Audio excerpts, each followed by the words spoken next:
बिस्मिल्लाहिर्रहमानिर्रहीम।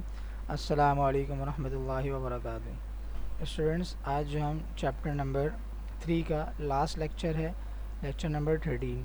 आज के लेक्चर में हम एक नया टॉपिक पढ़ेंगे और इस टॉपिक का नाम है मोशन ऑफ ग्रेविटी। व्हाट तो motion of gravity, acceleration of the gravity, इन सबसे पहले हमें ये पता होना चाहिए कि व्हाट इज़ ग्रेविटेशन। ग्रेविटेशन क्या है? पूरी कायनात में ऑल ओवर द वर्ल्ड और all over the universe her object एक दूसरे ऑब्जेक्ट को अपनी तरफ पुल करता है। एक फोर्स है और उस फोर्स को हम कहते हैं gravitation force. Every body in the universe attract each other with a force which is called gravitational force और फोर्स ऑफ अट्रैक्शन। अब ये क्या है भाई? हर बॉडी एक दूसरे को अपनी तरफ अट्रैक्ट कर रही है। तो हर बॉडी एक दूसरे को अपनी तरफ अट्रैक्ट कर रही है, तो इसका मतलब हरगिज़ ये नहीं है कि आप अपने बराबर वाले को और आपके सामने जो दूसरी लिविंग थिंग्स या जो है नॉन लिविंग थिंग्स हैं वो एक दूसरे को अट्रैक्ट कर रही हैं, ऐसा नहीं है। तो जितने भी प्लैनेट्स हैं, आप ये देखें कि जिसकी मिसाल मैं इस तरीके से देता हूँ कि आपके पास जो सन है उसके गिर्द तमाम प्लैनेट्स जो रिवॉल्व कर रहे हैं वो कौन सी फोर्स है? उसके गिर्द जो तमाम प्लैनेट्स रिवॉल्व कर रहे हैं और उस इसके बाद फिर सन भी किसी के गिर्द रिवॉल्व कर रहा है। फिर गैलेक्सीज़ के अंदर जो है वो बहुत सारी जो है हमारे पास प्लैनेट्स हैं वो रिवॉल्व कर रहे हैं। तो ये सारे किस तरीके से रिवॉल्व कर रहे हैं? तो ये ग्रेविटेशनल फोर्स है जो एक दूसरे को अपनी तरफ अट्रैक्ट करता है। तो जैसे कि आपने देखा कि आपने देखा होगा कि आपके पास मैग्नेट्स होते हैं, तो मैग्नेट में जो लार्जर मैग्नेट होता है उसकी फ़ोर्स ज़्यादा होती है। तो हमारे पास जो सोलर सिस्टम है इसमें 8 प्लैनेट्स हैं। एक तो डॉर्फ प्लैनेट हो गया प्लूटो। तो 8 प्लैनेट्स जो है वो 7 प्लैनेट्स जो है वो सन के गिर्द जो है रिवॉल्व करते हैं। तो अब इन सब में सबसे ज़्यादा लार्जर मास किसका है भाई? सन का मास है। तो सन का ज़्यादा मास है, तो उसकी फ़ोर्स भी ज़्यादा है, इसलिए तमाम प्लैनेट्स उसके गिर्द क्या करते हैं भाई? रिवॉल्व करते हैं। नेक्स्ट टॉपिक है हमारे पास एक्सेलरेशन ड्यू टू ग्रेविटी। अल्लाह ताला ने दुनिया के अंदर जो है एक फ़ोर्स रखी है जिसकी वजह से जो है वो आपके पास तमाम ऑब्जेक्ट्स जो है वो पूरी दुनिया में बड़ी आसानी के साथ चल फिर सकते हैं और पानी जो है वो अर्थ पर मौजूद है, फ्लोट नहीं कर रहा। और जितने भी जो है ज़मीन पर पौधे हैं, चीज़ें हैं, वो ज़मीन पर जो है वो टिकी हुई हैं, उड़ नहीं रही। जैसे ही हम अर्थ से दुनिया से बाहर निकलते हैं तो आप देखते हैं वहाँ पर ग्रेविटेशनल एक्सेलरेशन नहीं है, जिसकी वजह से तमाम ऑब्जेक्ट्स जो है वो फ्लोट कर रहे होते हैं। तो और इसकी वैल्यू क्या है भाई? 9.8 मीटर पर second square. The rate of change in velocity under the action of gravitational force is called acceleration due to gravity. और इसको हम रिप्रेजेंट करते हैं स्मॉल जी से, लोअर केस जी से। जी, the value of g cannot be same everywhere because the earth is not exactly round but oval in shape. While scientists get an average value of g, that is 9.8 meter per second square, which is applicable throughout the world. Now we take the value of g as 10 meter per second square. तो अर्थ की जो जी की value है वो जो है वो constant नहीं है, कहीं पर ज़्यादा है, कहीं पे कम है। जब हम अबव द अर्थ जाते हैं या अंडर द अर्थ जाते हैं तो हम जी की वैल्यू जो है वो डिक्रीज़ होती है, इंक्रीज़ होती है। ये हम चैप्टर नंबर 7 में पढ़ेंगे, सर्कुलर मोशन एंड ग्रेविटेशन। इसमें एक छोटा सा टॉपिक है मोशन अंडर ग्रेविटी का, उसको समझने के लिए हमने ग्रेविटेशन और एक्सलेरेशन ड्यू टू ग्रेविटी समझी। कहीं पर हम जी की वैल्यू, स्मॉल जी की वैल्यू 9.8 भी कंसिडर करते हैं और कहीं पर जो है वो 10 भी कंसिडर करते हैं। यहाँ पे एक चीज़ नोट कर लीजिएगा कि जी की वैल्यू पॉजिटिव होती है when moving towards the earth downward. The value of g will be taken as negative when it is moving away from the earth upward। मतलब ये कि अगर कोई ऑब्जेक्ट अपर की तरफ जाएगा, ऊपर की तरफ जाएगा, अपर डायरेक्शन में जाएगा, तो हम g की वैल्यू को नेगेटिव लिखेंगे। और जब ऊपर से कोई चीज़ नीचे आ रही होगी तो उस वक्त हम g की वैल्यू क्या लिख करेंगे भाई? पॉजिटिव लेंगे। Motion under gravity, when a body is moving under gravity then आपके पास जो इक्वेशंस ऑफ मोशन है उसमें डिस्टेंस की जगह पे हाइट आ जाएगा, एक्सलेशन की जगह पे ग्रेविटेशनल एक्सलेशन आ जाएगी। जैसे मिसाल के तौर पर आपके पास फॉर्मूला है V F is equals to V I plus A T, तो ए की जगह जी आ जाएगा। सेकंड इक्वेशन ऑफ मोशन है S is equals to V I T plus half A T square, S की जगह पे एच आ जाएगा और ए की जगह पे जी आ जाएगा। तो G H is equals to V I T plus half G T square. तो ये फार्मूला बन जाएगा जो कि हम आपको नेक्स्ट जो है वो प्रेजेंटेशन में समझाएंगे, मतलब इसके बाद जो आपके पास स्लाइड आएगी। ये एक वीडियो है, इस वीडियो में कुछ कॉन्सेप्ट हैं और न्यूमेरिकल से रिलेटेड चीज़ें हैं, इसलिए मैंने ये एनिमेशन जो है वो आपको शो करवाई है। इस एनिमेशन में क्या दिखाते हैं कि ये एक जो है वो पत्थर ऊपर से नीचे गिर रहा है, तो इसमें जो है वो कोई भी अगर रुकावट ना हो, इसको कोई रोकने वाला ना हो, तो उसे हम कहते हैं फ्री फॉल। रोकने वाला ना हो से मुराद क्या है भाई? मतलब ये कि एयर, अगर हवा तेज़ चल रही होगी तो पत्थर को नीचे आने में जो है वो रुकावट पेश आएगी। अच्छा, इसी तरीके से कोई दूसरी फोर्स जो है वो अगर यहाँ पर लग रही होगी, तो जिसकी वजह से पत्थर जो है वो एग्जैक्टली जो है वो सेम टाइम में नीचे नहीं आएगा, उसको कुछ जो है वो रुकावट पेश आएगी। अगर कोई रुकावट ना हो, कोई रेजिस्टेंस ना हो, तो इसे हम क्या कहेंगे? Free fall. और उसकी डेफिनेशन उन्होंने क्या लिखी हुई है? Objects falling only because of gravitational force. अगर यहाँ पे ग्रेविटेशनल फोर्स ना हो तो कोई भी ऑब्जेक्ट जो है वो फॉल नहीं करेगा, वो गिरेगा नहीं। तमाम ऑब्जेक्ट्स जो है वो फ्लोट कर रहे होंगे, जैसे कि अबव द अर्थ जो है वो, अगर आपने देखा होगा कि जितने भी प्लैनेट्स हैं वो फ्लोट कर रहे हैं एक, और सन के गिर्द जो है वो रिवॉल्व कर रहे हैं। जी, आगे देखते हैं।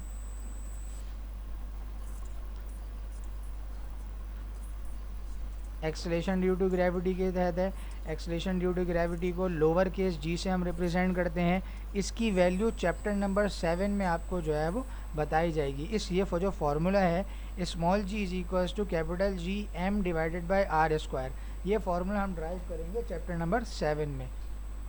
इसमें स्मॉल जी की वैल्यू है ग्रेविटेशन, जी का मतलब है ग्रेविटेशनल एक्सेलरेशन, और कैपिटल जी का मतलब है यूनिवर्सल ग्रेविटेशनल कांस्टेंट, एम का मतलब है मास ऑफ द अर्थ, और आर का मतलब है रेडियस ऑफ द अर्थ। इन सब को कैलकुलेट जब हम करते हैं, इन सब की वैल्यूज पुट करते हैं, तो हमारे पास जी की वैल्यू आती है 9.8 मीटर पर सेकेंड स्क्वायर।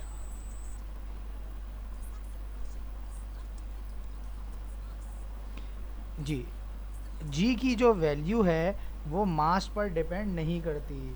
जी की जो वैल्यू है वो मास पर डिपेंड नहीं करती। यहाँ पर जो एम है ये ऑब्जेक्ट का मास नहीं है, ये जो मास है वो है अर्थ का मास, मास ऑफ अर्थ है। जी की जो वैल्यू है वो मास पर डिपेंड नहीं करती। मतलब क्या हुआ भाई? एक केस है, इस केस से आपको समझाते हैं।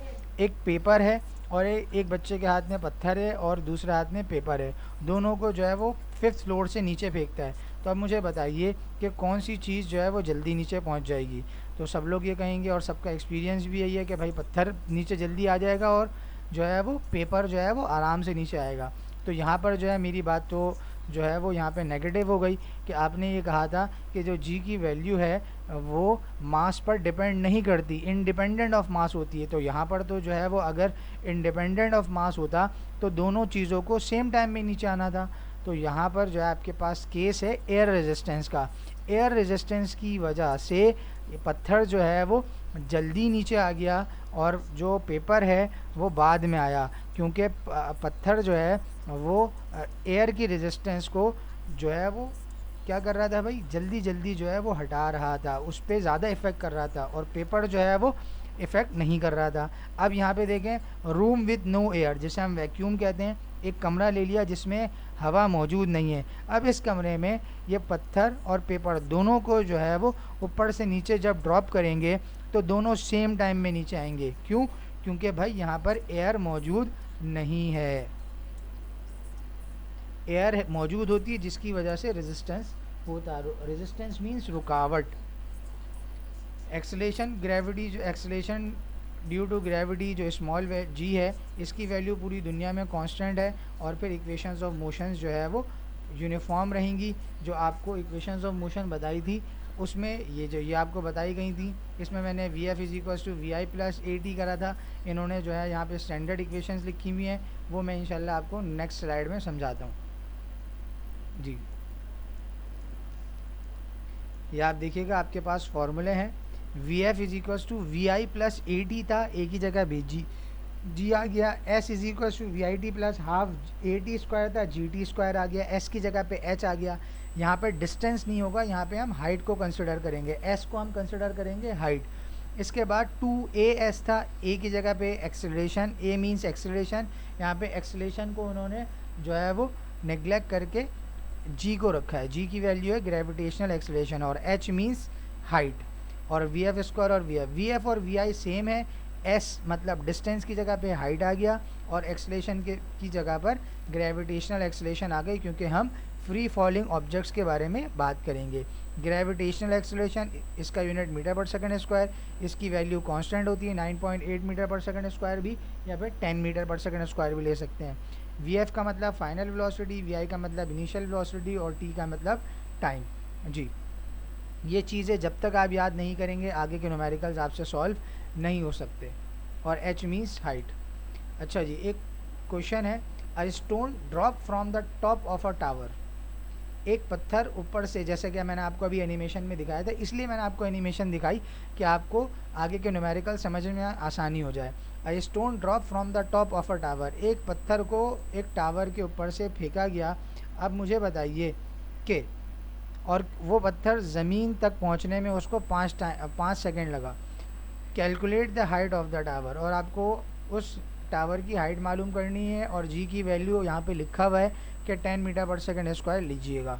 तो जब पत्थर ऊपर से नीचे फेंका गया, तो जब पत्थर किसी के हाथ में था उस वक्त उसकी इनिशियल वेलोसिटी क्या थी भाई? 0। पत्थर को नीचे पहुँचने में 5 सेकंड लगे। जी की वैल्यू जो है 10 मीटर पर सेकंड स्क्वायर है, और आपको हाइट मालूम करनी है।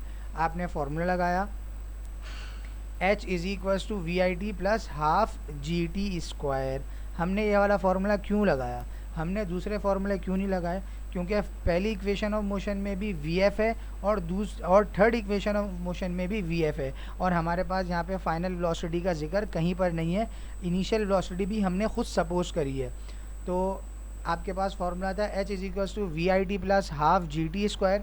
वी आई की जगह पे 0, टी की जगह पे 5, 1/2 की जगह पे 1/2, जी की जगह पे 10 और टी की जगह पे 5। 5 का स्क्वायर 25, 0 5 ज़ा 0, 1/2 ऐसी, 10 ऐसी, 5 का स्क्वायर 25 आ गया।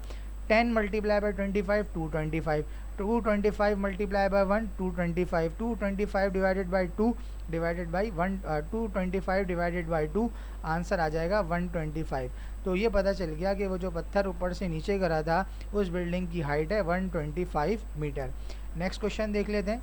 नेक्स्ट क्वेश्चन है, a boy throws a ball with a velocity of 20 metre पर सेकेंड।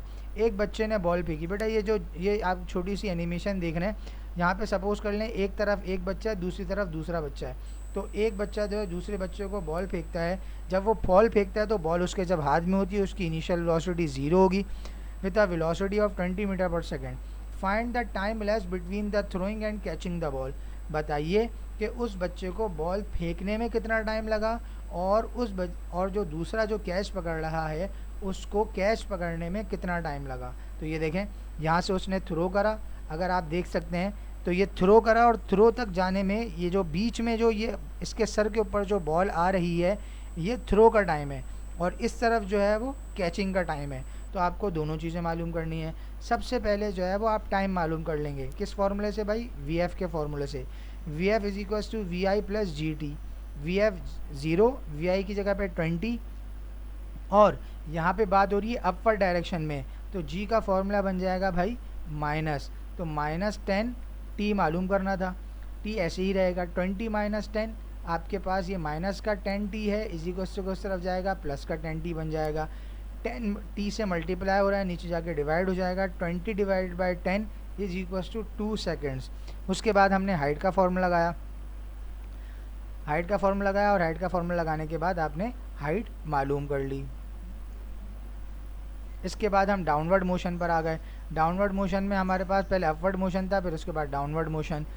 वही फार्मूला लगाया, उससे हमने जो है वो फार्मूला मालूम कर लिया, h is equals to V I T plus half G T square.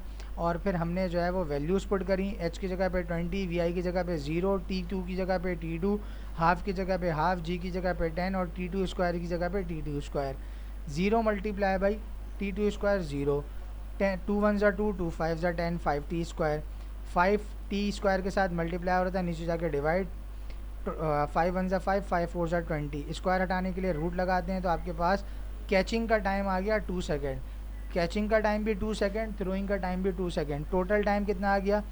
2 + 2 is equals to 4। इसके बाद आपके पास नेक्स्ट क्वेश्चन है, a stone is throw vertically upward. ये देखें कि एक जो है बच्चे ने एक पत्थर ऊपर की तरफ फेंका और उसकी वेलोसिटी थी 20 मीटर पर सेकेंड। अब पत्थर जब उसने उसने ऊपर फेंका तो उसने 20 मीटर पर सेकेंड की रफ्तार से फेंका। जब वो ऊपर गया उसकी वेलोसिटी ज़ीरो हो गई। अब वो ऊपर से जब नीचे आएगा तो वो अपनी वेलोसिटी से नहीं आएगा, उसको ग्रेविटी खींचेगी। Find the maximum height reach by the stone and the total time of flight. आप ये बताइए कि उस बच्चे ने जो 20 मीटर पर सेकेंड की रफ्तार से जो पत्थर ऊपर फेंका था उसने कितनी हाइट कवर करी। वी एफ की जगह पे ज़ीरो, क्यों? क्योंकि जब पत्थर ऊपर गया और एक पॉइंट पे आके रुक गया, अब वो ऊपर से जब नीचे आएगा वो अपनी वेलोसिटी से नहीं आएगा, उसको ग्रेविटी खींचेगी, जिसलिए हमने जी की वैल्यू -10 ले ली। टी मालूम करना है, हाइट मालूम करना है, वी आई 20 है और वी एफ की जगह पे 0। आपने फॉर्मूला लगाया third equation of motion 2gh is equals to V F square minus V I square. 2gh के साथ मल्टीप्लाई हो रहा था, नीचे जाके डिवाइड हो गया। वी एफ की जगह पे 0, वी आई की जगह पे 20, 0 का स्क्वायर 0, 20 का square 400, 0 minus 400 minus 400, 2 multiply by 10, 20 minus 20, minus से माइनस कैंसिल, 21 ज़ा 20, 20 ज़ा 400। तो आपके पास हाइट कितनी आ गई? 20 मीटर। फिर आपने जो है वो टाइम मालूम करने के लिए फॉर्मूला लगाया T is equals to V F is equals to V I plus G T. V F की जगह पे 0, वी आई की जगह पे 20, प्लस की जगह पे प्लस, और ग्रेविटी की वैल्यू अपर डायरेक्शन में माइनस होती है तो -10 लिख दिया, और टी की जगह पे T. Minus plus minus 20 minus 10, 10 नीचे जाके डिवाइड हो गया और आपके पास टी की वैल्यू आ गई 2 सेकेंड। तो जितना टाइम ऊपर जाने में लगा हमने सपोज कर लिया उतना ही टाइम वापस आने में लगा होगा। तो टोटल टाइम ऑफ फ्लाइट आपके पास कितनी आ गई? 4 सेकेंड। इसके बाद आपके पास लास्ट क्वेश्चन है, वो पहले 3.11 से ही जो है वो रिलेट करता है। पहला part, a stone is drop from a height of a tower. ऊपर से वही पत्थर फेंका गया, अब लेकिन यहाँ पर आपको बता दिया गया कि उस जो टावर की हाइट है वो 40 मीटर है। दो चीज़ें पूछना है, कितना टाइम लगा पत्थर को नीचे जाने में, with what velocity will it strike the ground, और पत्थर ज़मीन पे जो लगा उस वक्त उसकी वेलोसिटी क्या थी। वी आई हमने सपोज कर लिया कि जब ऊपर से पत्थर फेंका गया होगा तो उस वक्त लाजमी सी बात है वो रेस्ट पोजीशन पर होगा, तो उसकी वेलोसिटी 0, हाइट 40 मीटर, ग्रेविटी पत्थर ऊपर से नीचे आ रहा है, डाउनवर्ड डायरेक्शन है, तो जी की वैल्यू पॉजिटिव 10 मीटर पर सेकंड स्क्वायर, और वी एफ आपको मालूम करना है। आपने फॉर्मूला लगाया third equation of motion 2gh is equal to V F square minus V I square.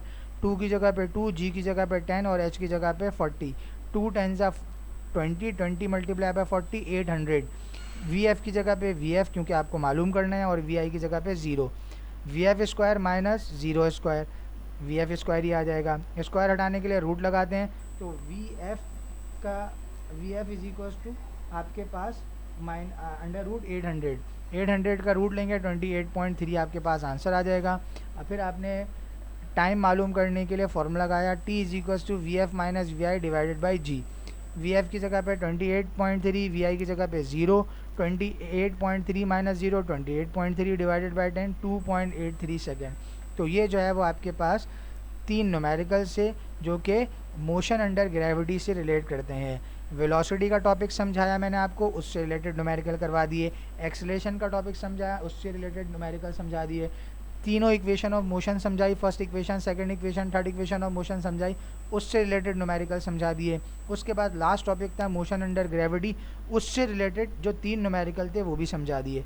मैंने आपको टॉपिक वाइज फार्मूला और टॉपिक वाइज जो है वो न्यूमेरिकल्स करवाए ताकि आपको कोई परेशानी ना हो। आप लोग टॉपिक समझें, उसके बाद उसका फार्मूला समझें और फ़ौरन ही उसके न्यूमेरिकल्स समझ लें ताकि आपको कोई इशू ना हो।